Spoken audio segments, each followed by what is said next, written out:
Howdy folks, today let's talk about the Geshelli Archel 2.5 XL and the Geshelli JNOG2 DAC stack. Both of these guys are made in America. Made other videos about them, and I finally got the cases. I got the matching Archel 2.5 XL. Both of them are modified with a Sparkos SS Pro 2590 op amp. This is cedar. These are cedar cases. Let me just flip this over. Sorry. Look at this. Oh my gosh. Gorgeous. Smells nice too, because, you know, cedar. But yeah. So let's talk about these two devices real quick. Just go over a couple features that maybe aren't completely known about. You can hit power buttons on these and change the LED lights on these to match your aesthetic, which is kind of cool. You can kind of check that out. Same thing with the JNOG. Haha. Cool. Let's go to red. Nice. So that's, one thing. I will say that I'm not entirely fond of the controls on these things. You know, they could have done better in terms of labeling things, making a switch, who knows what, but it's pretty obvious. We got power, long hold that, turns on and off. Input gain on the Archel right here. So I think it has maybe 2 input gains on the actual amp. And then on the DAC itself, interestingly, it does not have a volume control, but you have 3 gain levels of output. So basically I usually leave this thing on the loudest output level. And then I have the input gain on the I'm sorry, I've got it wrong. I have it on the lowest output level for in-ears, and then also the lowest level of the input gain for the amp. And that allows me to basically run the volume control like pretty much about as loud as I can deal with on most sets, including ones that take a ton of power, is about maybe right here. So 75%-ish. And that's a really nice volume sweep, very, very linear on the Archel 2.5 XL. I actually understand they upgraded the volume pot on this amp compared to the Archel non 2.5 XL, something like that. But very, very nice volume control on this. Very well matched left to right. And I wanted to mention that not all devices with an actual pot versus an R2R resistor array are well matched left to right. Okay, so I have been able to, now by the way, the Archel 2.5 XL has both balanced ins and also line ins. That's kind of like one of its special sauce. However, it only has a single input output on it. And quite honestly, I just don't hear balanced outputs in terms of in-ear monitors doing anything at all. Nothing at all. The standard itself for balanced output connectors, has more power, and generally, depending on the amp, will run, say, like planners or bigger drivers better. But it entirely depends on the circuit. You could easily make a single-ended line out like is on the Geshelli that does 2 watts, which is exactly what this Archel 2.5 XL does, 2 watts. Incredible amounts of power and far too much for in-ears. But again, you could change the DAC to the low gain stage or low gain level, and also the input gain on the amp to low, and off you go. No problems at all. Now, I think you do a long hold actually on the amp to change gain levels, but if you just tap the input, it goes from balanced to single-ended, no big deal. So as I was talking about in my other video, which is the topping A90 Discrete right there, let me get this out of the way. The Archel 2.5 XL has the exact same feature, which is to say that I can hit one button and flip between the J2 DAC balanced outputs, which use Texas Instruments, and then the Sparkos lineouts, which use Sparkos. And I wanted to actually put Sparkos in both outputs on this, balanced and single-ended on the DAC, but it is just really, really expensive and just hard to deal with, so it's not happening. I don't really think it's that important also, because balanced in terms of pro audio is really good for long distances and noise removal on those long cables, which might pick up interference. And on a setup like this, which the cable is, like 8 inches long, that should not make any difference at all. And I don't think it does. So just having said that. All right, tonality. If I A/B swap, which I have done a billion times already, both on the A90 and also the Archel, using the J2, Spark Ghost line out, blah, blah, blah. I already talked about that. So here's what I'm hearing. The Texas Instruments feels slightly more uncontrolled in the lows, slightly. And I mean, it's so slight. It's just, like, if you just had this and didn't upgrade it to Spark Ghost, you would not have any problem. And in fact, the J2 DAC has incredible reviews all around the internet. And there's a good reason for that. That is to say that this thing, being a DAC, kind of, a lot of people consider DACs to be just, transparent, linear. That's it. That's all you want. And I would say also, by the way, the Geshelli does not rate as well as the highest high-end toppings in terms of the DAC. It has maybe like 120, maybe 118 SNR, signal-to-noise ratio, whereas the toppings go all the way up to 140. However, we're getting into stuff you can't hear. It doesn't matter. You cannot hear the differences on either of these. Either of these. I don't have a topping in front of me, but you can't hear differences. None at all. Having said that, I think the Spark Ghost actually has a little bit of a creamier high end, a little more finesse, a little more control compared to the Texas Instruments, and also in the low end. It just seems like it's, I'm not going to say V-shaped, because V-shaped is just the wrong word for it, but it's almost like the low end and high end is slightly more emphasized on the Texas Instruments versus the Spark Ghost. And to be honest with you, the Spark Ghost rates at the top of any op amp you could ever find. It's just as good as it possibly gets, which kind of, in the back of my mind, is just like, well, maybe what that really translates to is a more creamy, resolving high end, maybe. Again, this is going to be something people really need to test out for themselves, but I'm fairly convinced for myself that I can actually A/B test out the Spark Ghost versus the Texas Instruments, given the right setup, which is both the topping and the Geshelli, the Archel 2.5 XL. Just to say that. So, do I think that the Spark Ghost is worth it?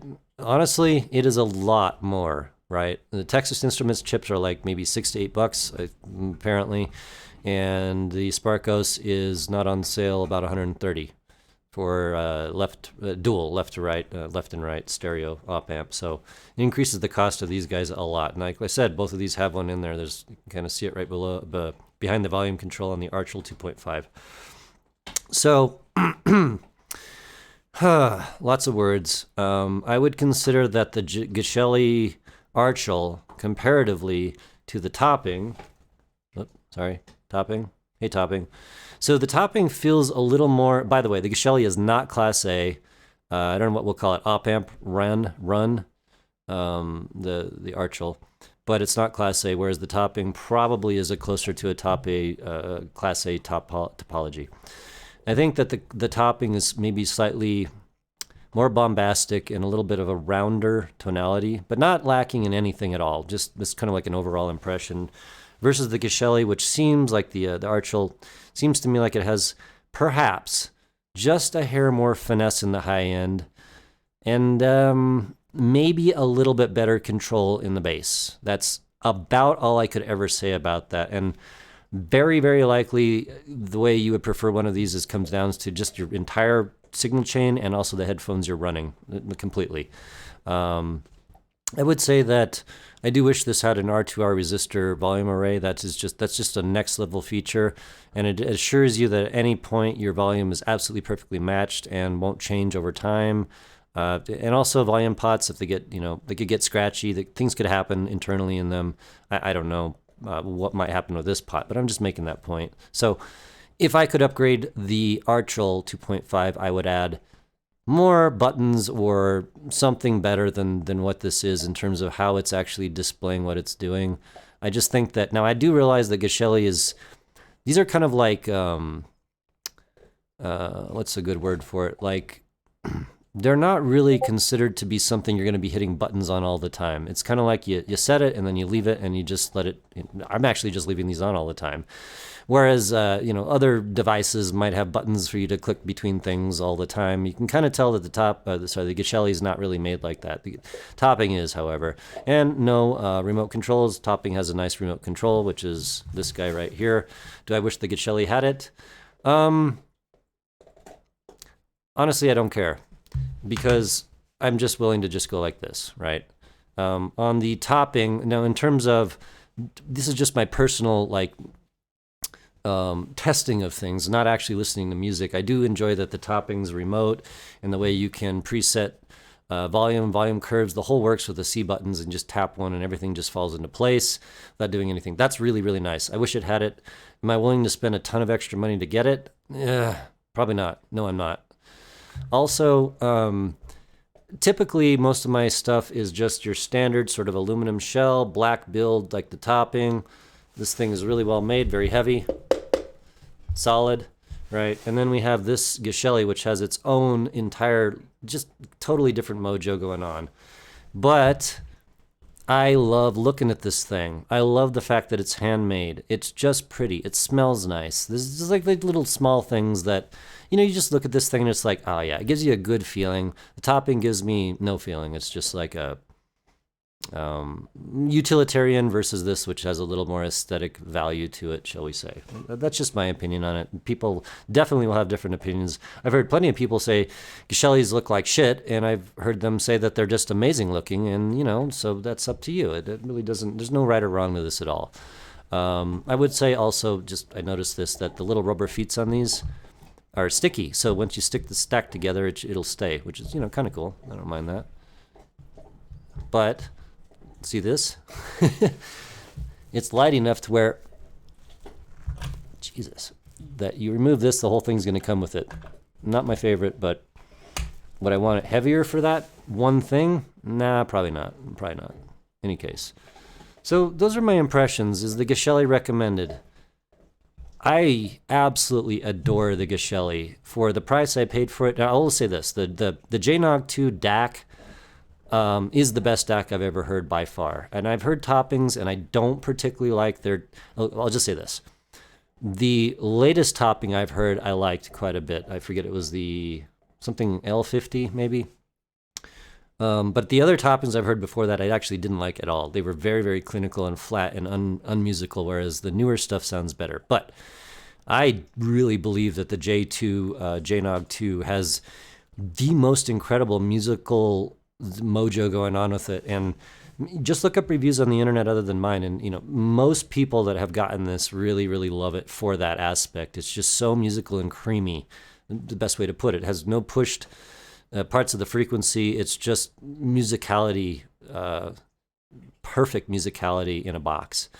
And then the Archel 2.5 XL should be basically as linear, as clean as you could possibly get. It rates the same as the topping, and so really it should not influence any kind of tonality of any kind of DAC, or sorry, any kind of tonality compared to the DAC you're feeding it, right? The DAC could be maybe colored, maybe this or that, but the Archel should not influence the color or tonality of anything. Having said that, I feel like the topping and the Archel are slightly different. On my most resolving headphones, the E headphones that I can't talk about, but they are my most resolving, and they do show some differences, right? Topping, Archel 2.5 XL, I believe rates about, oh, okay, I got to get this right, 0.15 ohm output impedance, whereas the topping rates 0.05, wait, 0.5 half ohm. Sorry, I got to get this right. Okay, there's a little bit of arguments. I actually looked this up a little bit, but we're going to say that the topping, yeah, definitely 0.5 ohm. Yes, 0.5, that I remember. And the Archel 2.5, there's a couple different measurements I found on the web, but one had 1.2 ohm and the other had I think 0.5 to 0.8 ohm, a couple different reviews. So basically the topping is going to be slightly lower, but unless you have the most ridiculously sensitive, like low impedance headphones ever, I don't think it's going to matter. It doesn't matter for any of my stuff as far as I can tell. Yeah. So do I like the Geshelli? Is it recommended? It is absolutely recommended. These are handmade. There is a wait between 2 weeks and a month on these. They're getting hyped. People love them. They're having to sell and make more of these. As far as the Sparkos mod on these, I got nothing for people. I know this is probably a pain in the ass for Geshelli. They didn't charge me extra, but it's still probably a pain in the ass. I think they had to make the shells slightly larger by like maybe a 1/4 inch just to fit, make sure that the adapters and everything else for the Sparkos fit in here. So that was like, you know, a little thing. And people have asked me, am I going to help them get these Geshellis? And the answer is no. I'm not going to order stuff for people. That's up to you guys. If you want to make the Geshellis happen like I've done here, you need to order Sparkos SS Pro 2590 with the adapters from Sparkos. You need to order some adapters on Amazon so they can fit the whole thing together. Also, Sparkos has the adapters. And then you need to send those to Geshelli so they can put this whole damn thing together, and just so that you get it out of the box and plug it in and you're good to go. In my situation, we went back and forth a bunch of times, tested stuff, and it just took a long time. We'll just say that. But Geshelli's been awesome.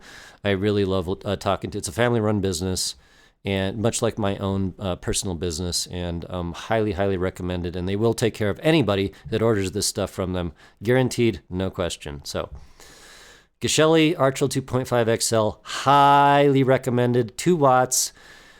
Reasonable price, in my opinion. Oh, by the way, the shells, I didn't mention this at all, but the shells run, I think it was like 50 extra bucks for these cedar. I'm in the American Southwest, and so cedar really goes with all of my stuff, but they have a bunch of extra woods that are just gorgeous, absolutely gorgeous. And they gave me this cool little Geshelli keychain made of metal, and I like it a lot, actually. I was thinking like, I mean, this is a plexiglass plate on the back and front of these guys, but like, why not put this somewhere? I don't know, whatever. Cool keychain, love it. All right, that's my thing on Geshelli. Get yourself one of these. This is about, for the price, it's going to be the highest recommended amp I've ever used, and also for the DAC, which I've used at least a few. This is the best one I've ever heard, and Sparkos Mod, I believe, takes it up just a hair to the top echelons of anything you'll ever hear, ever. Yeah. Short bus special sauce, and talk to you on the next one.